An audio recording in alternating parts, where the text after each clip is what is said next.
গুৱাহাটীৰ বজাৰত পাচলিৰ জুই চাই দাম প্ৰতিবিধ পাচলিৰ দামে শতকৰ ঘৰ চুঁ কিন্তু পাচলিৰ উচিত দামৰ পৰা বঞ্চিত কৃষক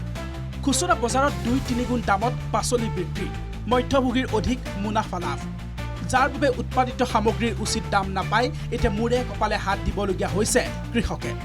এই দৃশ্য বৰপেটা ৰোডৰ পাচলি বজাৰৰ সন্মুখত উৎপাদিত সামগ্ৰী লৈ ক্ৰেতাৰ অপেক্ষাত আছে কৃষক ঘণ্টাৰ পাছত ঘণ্টা ক্ৰেতাৰ অপেক্ষাত থাকি বিমুখ মনেৰে উভতিবলগীয়া হৈছে কৃষক পাচলিৰ উচিত দাম নাপাই লোকচান ভৰিবলগীয়া হৈছে কৃষকে পকেটৰ ধন খৰচ কৰি অথবা ঋণ লৈ খেতি কৰি লাভৰ মুখ নেদেখাত এটা চিন্তিত হৈ পৰিছে কৃষকসকল কিয়নো বৰপেটা ৰোড বজাৰত এতিয়া পানী দৰত বিক্ৰী হৈছে পাচলি কৃষকসকলে প্ৰকাশ কৰা মতে বৰপেটা ৰোডত প্ৰতি কিলো লোকেল তিয়হ 10 পৰা 15 টকা তিতা কেৰেলা 18 পৰা 20 টকা জিকা 10 পৰা 12 টকা ভাত কেৰেলা 15 পৰা 18 টকা নেমু প্ৰতিটোত 20 পৰা 50 পইচা জালি কোমৰা প্ৰতিটোত 5 পৰা 10 টকা লোকেল পটল 8 পৰা 9 টকা বেঙেনা 16 পৰা 18 টকা লেচাৰা প্ৰতি কিলো 10 পৰা 15 টকা বিক্ৰী কৰিবলগীয়া হৈছে বৰপেটা ৰোডৰ কৃষকে দাম খুবেই বেয়া একদম বেয়া এনেহেন হলে খেতিয়ক মৰবা লাগব অৱস্থা খুবেই বেয়া খেতিয়কৰ যি দাম চলি আছে বজাৰত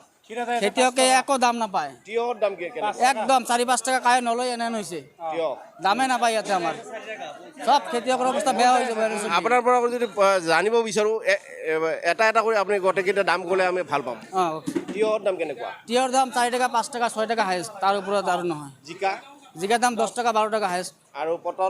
পটলৰ দাম এনে আমাৰ যে বাহিৰৰ পটল আহি আছে এইগিলা যাই আছে 10 টাকা 12 টাকা বাহিৰতো নহয় আমাৰ লোকেলৰ পটল ইয়াতে যাই আছে ধৰক 30-35 ভালটো মাল ভালটো 30 টাকা মাল আৰু বান্ধাকবিটো লোকেল নেকি বান্ধাকবি লোকেল মানে শিলঙৰ মাল বাহিৰৰ মাল আৰু ভাত কেৰেলা কেনেকুৱা চলে ভাত কেৰেলা 18 টাকা 15 টাকা 16 টাকা 18 টাকা দাম নাই সব বস্তুৰ দাম কমি গ'ল আপোনাৰ মাৰ্কেটত বেপাৰী নাই আৰু মাল আপোনাৰ ইমান ৰেটটো কমি গৈছে মানে যি মাল আছে সব মাল ৰেটই কম মানে ঈদৰ পিছত ভাবিছিলোঁ বাজাৰটো অলপ ভাল হ'ব ঈদৰ পিছত আৰু বাজাৰটো বহুত বেয়া হৈ গৈছে এতিয়া মানে পাৰ্টিয়ে মাল নিকিনে বাজাৰত চাইছেনে মাল এতিয়া ৰাতিপুৱা 6টা-7টাত মাল শেষ হৈ যায় আজিলৈকে 10টা টাইম হৈ গৈছে এতিয়া ইপিনে একেই সমস্যাৰ সন্মুখীন হ'বলগীয়া হৈছে বোকাখাতৰ বিলাহী খেতিয়কসকলো ৰাজ্যৰ খুচুৰা বজাৰত 50 পৰা 80 টকা দৰত বিক্ৰী হৈছে বিলাহী কিন্তু ক্ৰেতাৰ অভাৱত কুইণ্টলে বিলাহী পেলাই দিবলগীয়া হৈছে বোকাখাতৰ কৃষকে বতৰৰ বাবেও সমস্যাৰ সন্মুখীন বিলাহী খেতিয়ক পাইকাৰী বজাৰত প্ৰতি কেজি বিলাহী 1 টকা দৰত বিক্ৰী কৰিবলগীয়া হৈছে কৃষকে মধ্যভোগী আৰু উপযুক্ত বজাৰৰ অভাৱত কৃষকসকলে এনেদৰে এতিয়া দুৰ্ভোগ ভুগিবলগীয়া হৈছে যাৰ বাবে খেতি কৰাৰ আগ্ৰহ নোহোৱা হৈছে ৰাজ্যৰ কৃষকসকলৰ এতিয়া লাখ টকা খৰচ কৰি ধৰা মূল পইচাটো নালাগে হাজিৰা কৰা পইচা ঘৰৰ পৰা আকৌ দিবলগীয়া হৈছে আপুনি কিমান খৰচ কৰিছিলে মোৰ মোটামুটি 50,000 মান হৈছিলে এতিয়া বজাৰ মূল্য কিমান আছে বজাৰত এতিয়া 2 টকা 3 টকা লাগিছে সদুটা নাই বিলাহী এতিয়া খেতি কৰিবলৈ চিন্তা হৈছে লোনৰ ধাৰে মাৰিবনে ঘৰৰ তেল নিমখৰ খৰচে উলিয়াবনে এতিয়া উপায় নাই খেতি কৰিবলৈ সাজু নহয় আৰু এতিয়া খেতি কৰিব নোৱাৰে ক'ৰবাত হাজিৰা কৰিবলৈ যাব লাগিব এতিয়া কি কৰিম উপায়হীন হৈ আৰু চাই এতিয়া 10-5 কেজি আৰু চিঙি বজাৰ দেওবৰীয়া বজাৰতো যাওঁ তাকো বিক্ৰী এদায় কৰিব নোৱাৰোঁ কেইটকা কেজি বজাৰ বিক্ৰী হয় বৰ্তমান বজাৰত 10 টকা কেজি 8 টকা যথেষ্টখিনি বিলাহী পেলাই দিয়াও দেখিছোঁ আমি পেলাই দিলোঁ হয়